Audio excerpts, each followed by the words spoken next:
Friends, welcome back to my channel Deep classes, जिसमें हमारा आज का टॉपिक है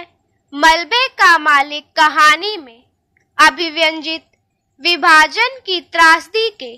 संदर्भों को रेखांकित कीजिए। आज के वीडियो में हम इस क्वेश्चन के आंसर को जानेंगे, लेकिन उससे पहले अगर आप हमारे चैनल पर नए हैं या आपने अभी तक हमारे चैनल को सब्सक्राइब नहीं किया है तो इसे सब्सक्राइब कर लें,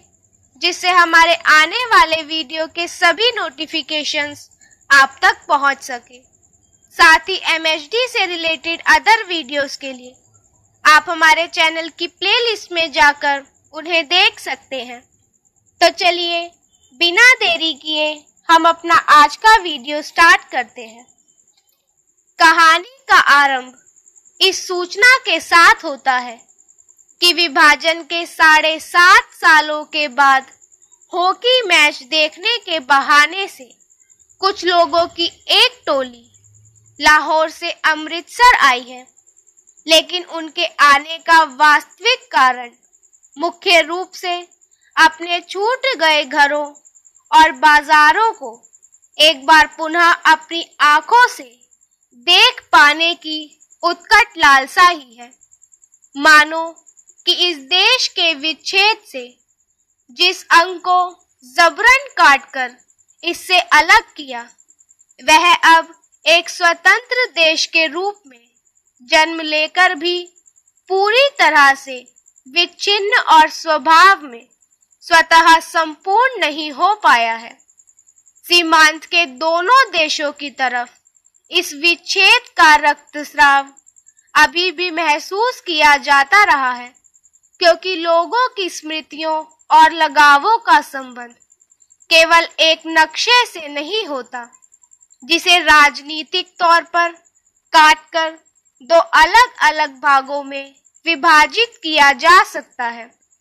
इस कहानी के आरंभ में ही अमृतसर के बाजारों के चित्र का वर्णन उसने कहा था कहानी के आरंभिक चित्र की सहसा याद दिलाता है, क्योंकि दोनों ही कहानियों का आरंभ बाजारों के अत्यंत विस्तृत विवरण द्वारा होता है। मलबे का मालिक कहानी की कथा वस्तु के बाजार में एक त्रासदी की कसक और कचोट का गहरा अनुभव है, तथा जिसकी निचली परत में एक सब टेक्स्ट के अनुरूप ही उसने कहा था कि बाजार में पंजाब राज्य के जीवन के उल्लास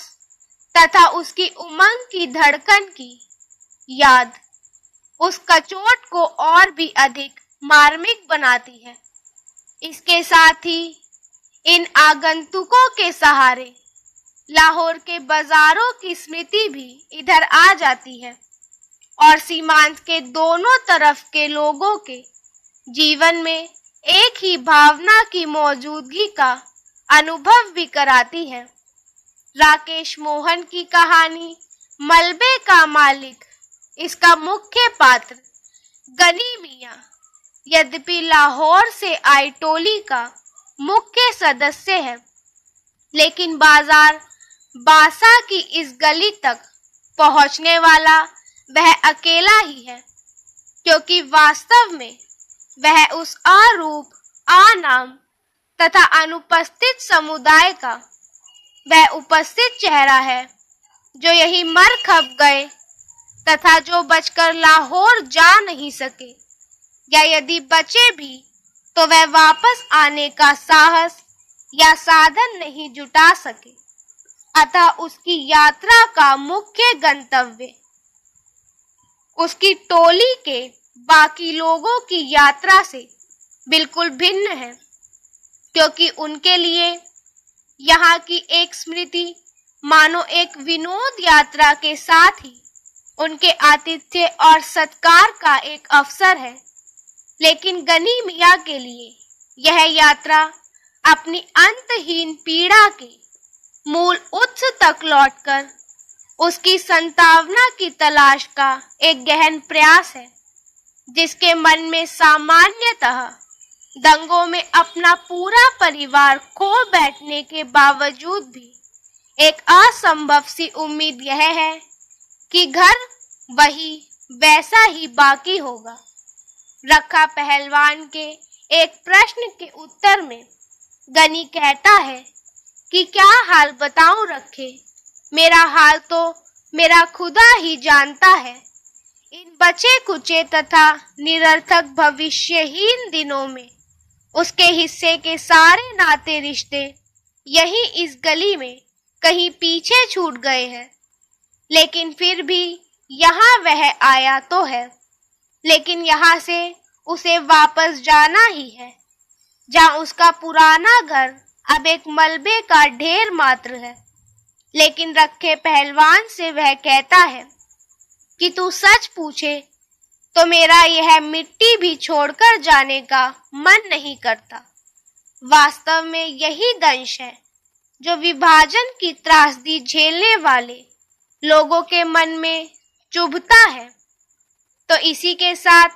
हमारा आज का वीडियो यही खत्म होता है, जिसमें हमने जाना मलबे का मालिक कहानी में